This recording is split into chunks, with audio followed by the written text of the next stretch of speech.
Hello, how are you all doing, music lovers out there? This is Marquita Sharon of Concert Daily, and I am sitting here with the wonderful, lovely, and amazing, the Floacist, a.k.a. Natalie Stewart. Yes. Okay? How are you doing today? I'm blessed. Thank you. I give thanks for that. How are you? I am doing really, really well. I just must say, starting out, we are at Floetry, the Reunion Tour. And I got a chance to experience the show last night. And it was incredible. And the fact that you guys are performing every single day of the week is amazing to me. Who came up with that? I know as an artist, you sing and do your poetry and you write every day, but it's different when you have to be at your 100% every night. So how was that?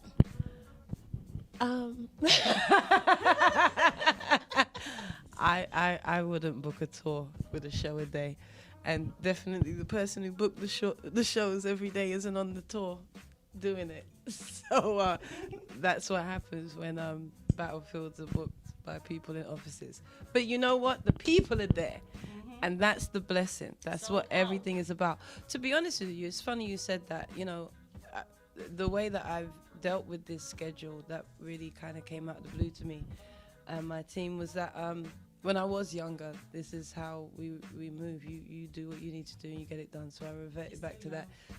Oh, I'm good with, listen, I love some age, you know. I am about, I'm a young adult, and not a young adult as in the 20s. I'm a young, wise person. I just started to hit that wisdom seat.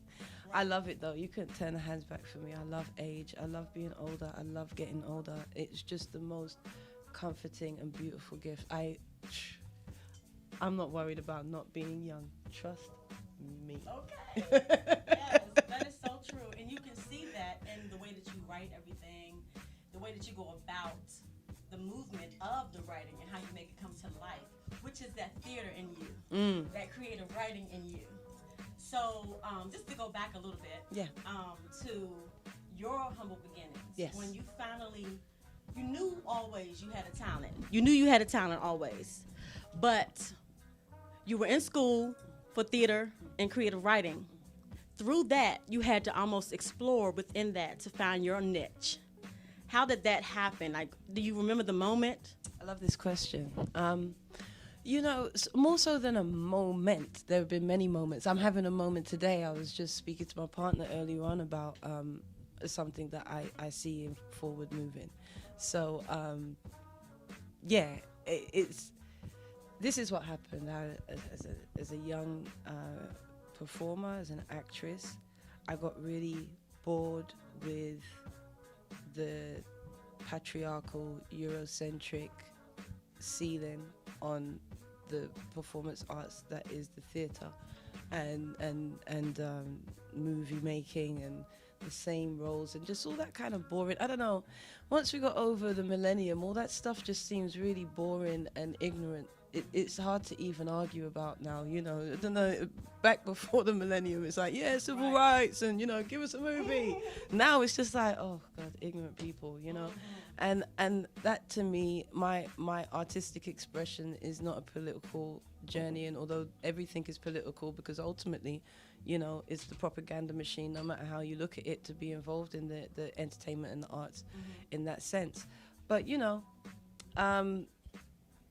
when I found performance poetry, now that was something else, because as a writer, you know, there's a spiritual growth that occurs and being able to tap into the source and understand that. So as I say, I don't perform to get people to listen to me. I perform to encourage people to listen to themselves, because that's what my creativity comes from. Provoking. Is that, do you understand? So it's been a journeying of it, you know, creating Floetry. I didn't realize that I realized I was creating a genre, but I didn't realize I was creating something that assisted me to develop my performance technique and my delivery technique and become a Floacist, which journeys further. But all of this, you know, there's a side of what I do which is like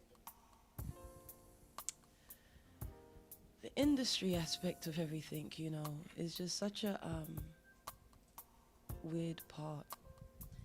Yes, the industry, and within that, though, you've maintained. People in the industry, excuse me, the industry Right. is not a real thing. It's a thing.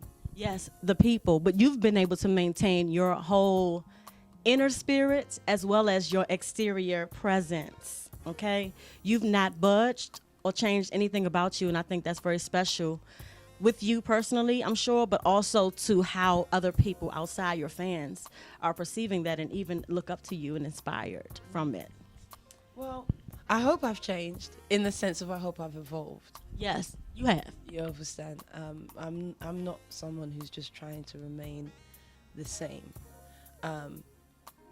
But that change is I believe that I'm of the involution generation.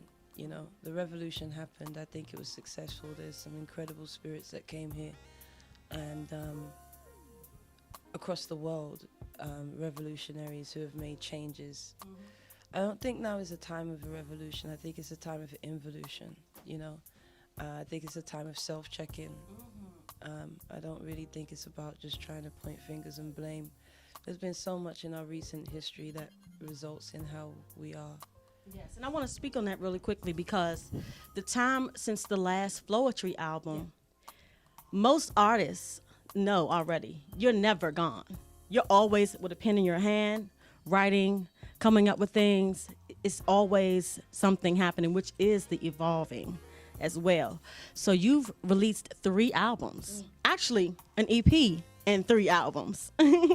And my favorite song on the second one, which is The Floacist Presents Rebirth, Floetry Rebirth, is Slow Down. I love that song. And what you just said and how we're talking about evolving, actually that is to me a very prime element of the process. So is that some of the meaning behind that song? Definitely. Yeah, Slow Down was very much about just being able to find yourself in amongst so much distraction and energy and stuff that's just constantly running, you know. So yeah, that's exactly what it's about.